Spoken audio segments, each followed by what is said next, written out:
Okay, it's another one of these wet, dreary days that everybody out in the Midwest wishes they had.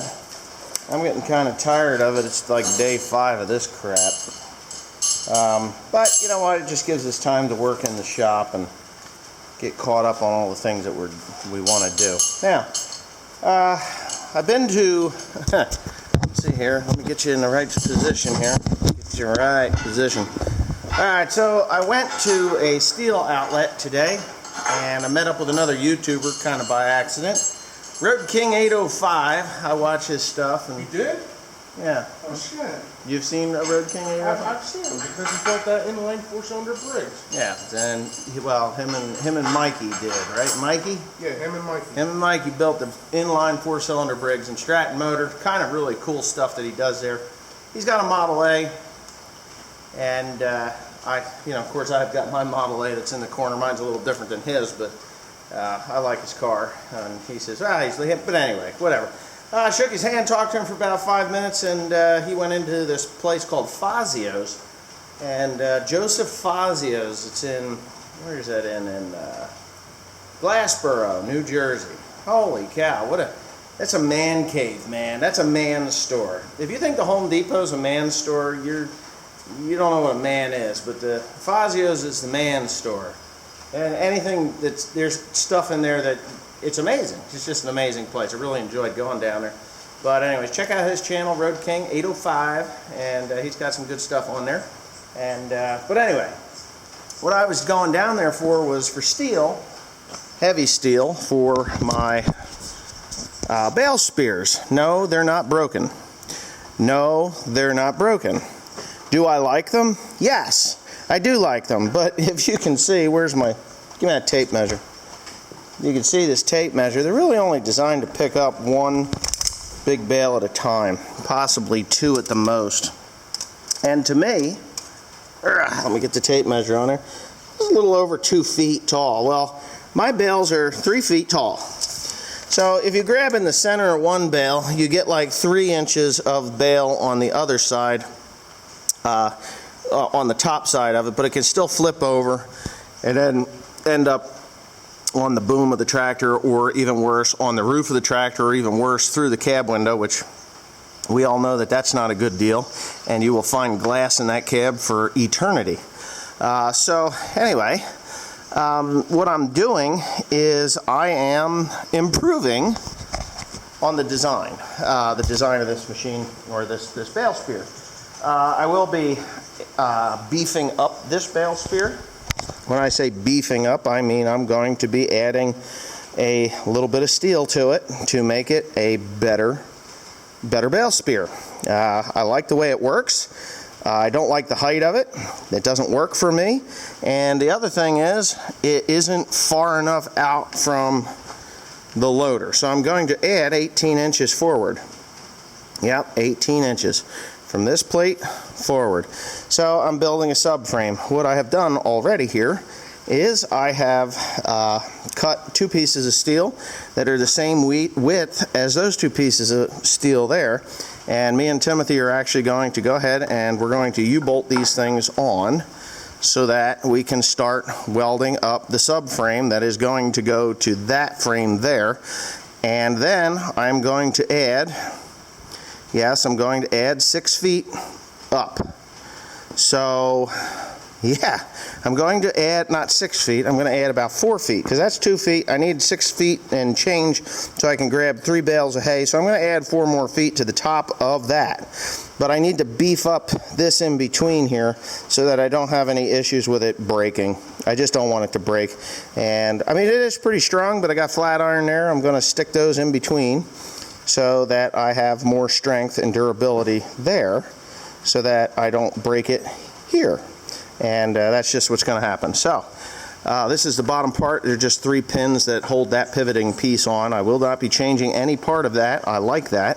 I was thinking of adding a couple of pivots to it, and I may do that. I'm just not sure yet whether I want to or not. I can. It's really easy because Fazio's actually has the bushing material to make that, to make it work. So I think I might do that. Just not 100% sure yet. But anyways, first things first, I'm going to shut up and we're going to stick these on there and then we're going to start to weld them together, making that subframe. So, wow.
Okay, so now it's day 2 of welding this thing up.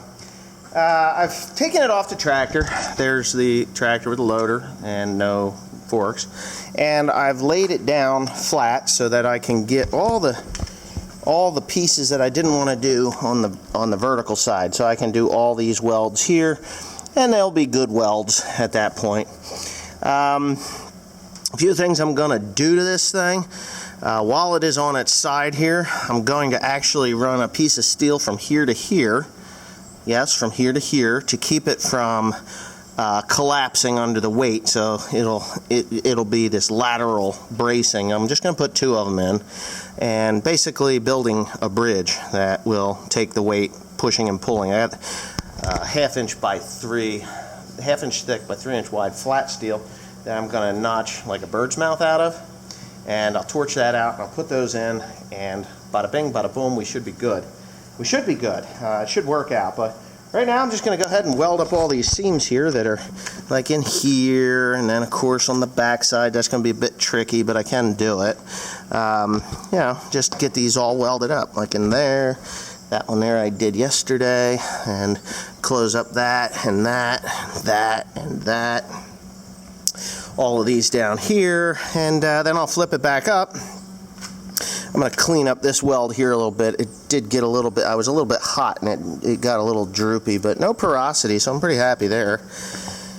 And yeah, so that's what I'm up to for the next couple, 3, 4, 5 hours. Yep, that's what I'm up to, so hang on, because here we go.